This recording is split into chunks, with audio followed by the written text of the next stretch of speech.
نامونه نیکې هیلې احترامات ځای چشتي یم دا ټایم کې موجود یم په تانې بازار کې. څو ورځې مخکې دې بابا نه ما یو کلیپ ویډیو کړې وه چې بابا دلته را خرابې غوښې مه خرڅوه. اے سی صاحب ته زه په نوټس کې دا خبر راولم او ډي سی صاحب ته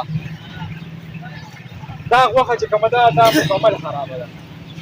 دا خراب څاروي چې کوم دی دي چې کله مردار څاروي مردارې غوښې دلته راوړي او په مټه کې د دې ډاکټري نه ده شوې. دا کاکا چې کوم دی دا بار چې کوم دی ما پیک خو په کاکا بالکل د ټس نه مس کېږي نه. دلته دې ځای مشران راشي منت زاریو کې زمونږ کار دی ادارو ته عوامو ته ښودنه. نورو زه دا نه وایم چې دې د جرمانه کي اے سی صاحب دې راشي ورته یې سیرې واچي ډي سی صاحب دې راشي ورته یې سیرې واچي. صحیح ده. دا کلیام دلته 2 نمبر غوښه خرڅېږي په 700 په 800 په 300 روپۍ. غټه غوښه چې کومه دلته په څو ده په 900 روپۍ ماته میلاویږي. دا د سپي غوښه ده خرابه. د ډاکټري رپورټ ورسره نشته. د کاکا تا چا نه دا کړې ده د دې تصدیق چا کړی دی لکه د دې تصدیق چا کړی دی. دا تصدیق کوم ډاکټر کړی دی؟ نه کوم ډاکټر تصدیق کړی چې دا غوښه څاروي دلته دې ځای مشر موږ سره موجود دی. اکثر زه دغه مشر ته کال کوم د دې مشر سره خبرې اترې کوم. سالار صاحب سلام علیکم.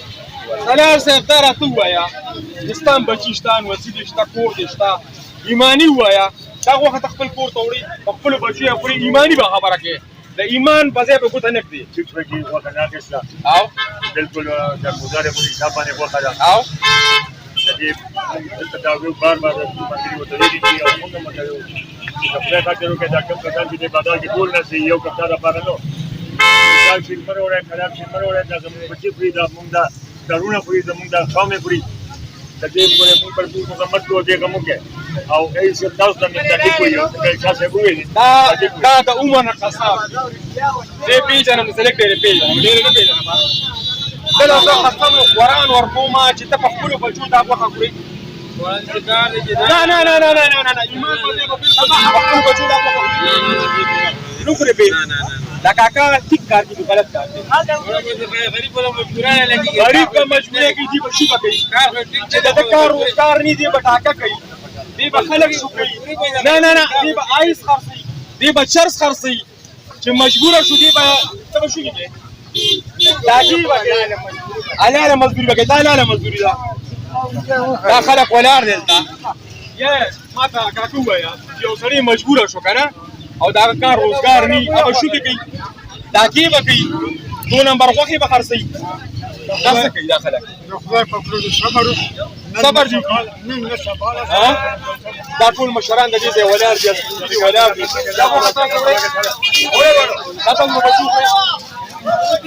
اے جي صاحب زما ته درخواست دی چې په مټه کې کوم حال شروع دی ادارې مکمل وده دي. اے جي صاحب تاسو په نوټس کې دا خبره ما راوسته دا بابا چې کوم دی کلیام دلته 2 نمبر غوښې خرڅوي.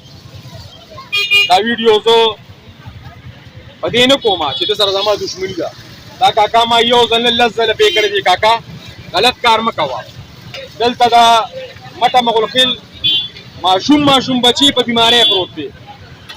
خلک بې وخته مري هارټ اټیک ورته کېږي. هارټ اټیک د دې وجې نه کېږي دا ګندونه خورجي دوی ورته څه وایي مونږ که چا ستا سپي حلال کړی دي څاروي حلال کړی دي ډاکټري رپورټ نشته ادارې تپوس نه کوي چې دا د کوم ځای نه راځي.